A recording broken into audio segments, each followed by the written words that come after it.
کیا قضا روزے میں سحری کرنا ضروری ہے؟ میرے اوپر 3 مہینے کے روزے ہیں جو کہ میں بچوں کے وقت نہیں رکھ سکی تھی، کیا وہ روزے سحری کے بغیر رکھ سکتی ہوں کیونکہ کبھی سحری میں آنکھ نہیں کھلتی؟ جی بالکل رکھ سکتی ہیں۔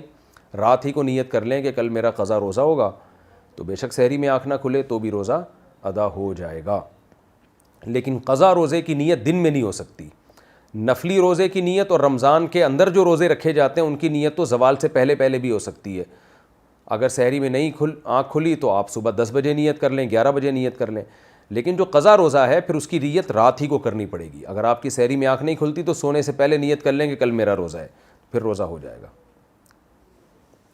موبائل میں بد نظری کیسے چھوڑیں؟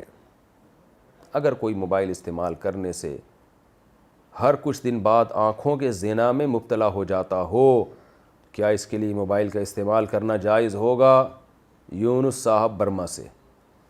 موبائل کا استعمال کرنے سے اگر کسی کو غالب گمان قریب با یقین ہے کہ میں جب استعمال کروں گا تو بد نظری ہوگی۔ ایک تو بد نظری کا مطلب یہ ہوتا ہے کہ آپ کوئی چیز دیکھ رہے ہیں تو اس میں لڑکیوں کی تصویریں آ گئیں، اس سے تو بچنا ممکن نہیں ہے، اس میں آپ کی نیت دیکھنے کی نہیں ہوتی لیکن نظر پڑ جاتی ہے۔ ایک ہوتا ہے باقاعدہ حرام لذت حاصل کرنے کے لیے موبائل میں ویڈیوز دیکھنا، یہ لڑکیوں کی فحش تصاویر دیکھنا باقاعدہ اس نیت سے کہ میں یعنی لذت حاصل کرنے کے لیے، تو یہ تو یہ ہے یعنی 100% آنکھوں کا زنا ہے۔ تو اگر کسی کو اپنے نفس پہ کنٹرول نہیں ہے، پہلے تو کوشش کریں کہ گناہ کی عادت چھوٹ جائے، اور اس کا طریقہ یہ ہے کہ جب بھی ایسا گناہ ہونا کچھ پیسے صدقہ کریں، اپنے آپ کو سزا دیں یا روزہ رکھیں، تو یا کم از کم جرمانہ اپنے اوپر رکھ لیں کہ بھئی منت نہ مانیں، بس ویسے ہی نیت کر لیں کہ میں نے جب بھی بد نظری کی تو 100 روپے 200 روپے 500 روپے 1000 روپے جو بھی جس کو اللہ نے حیثیت دی اتنے پیسے صدقہ کروں گا یا کروں گی۔ لڑکیاں بھی بعض دفعہ بد نظری کر رہی ہوتی ہیں، تو اس سے آہستہ آہستہ انشاءاللہ گناہ کی لت ختم ہو جائے گی۔ لیکن اگر پھر بھی نہیں چھوٹ رہا تو پھر موبائل کا استعمال چھوڑ دینا چاہیے، اور کیونکہ موبائل فرض واجب نہیں ہے، اور نظر کو حرام لذتوں سے بچانا یہ بہرحال فرض ہے۔ معذور بیٹے کا وراثت میں حصہ۔ میری 3 بیٹیاں ہیں اور 1 بیٹا ہے۔ بیٹا دماغی طور پر معذور ہے، یہاں کینیڈا میں ہمیں پہلے سے لکھنا پڑتا ہے، تو اس بیٹے کا وراثت میں شرعاً کیا حصہ ہوگا؟ ام عبداللہ کینیڈا سے۔ دیکھیں وہی حصہ ہوگا جو بیٹے کا ہوتا ہے، جو ایک نارمل بیٹے کا ہوتا ہے۔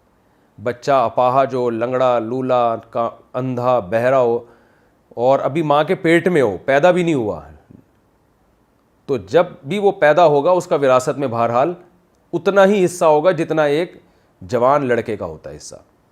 تو آپ کی 3 بیٹیاں اور 1 بیٹا ہے، تو جو اولاد کو جو وراثت ملے گی وہ 5 حصوں میں آپ نے ڈیوائیڈ کرنی ہے۔ 5 حصوں میں سے 3 حصے بیٹی کے، بیٹیوں کے 1 بیٹی کے، اور 2 حصے جو ہے وہ آپ کے بیٹے کے ہو جائیں گے، یعنی اولاد کو جو وراثت ملتی ہے اس میں سے تو 2 حصے بیٹے کے ہو جائیں گے۔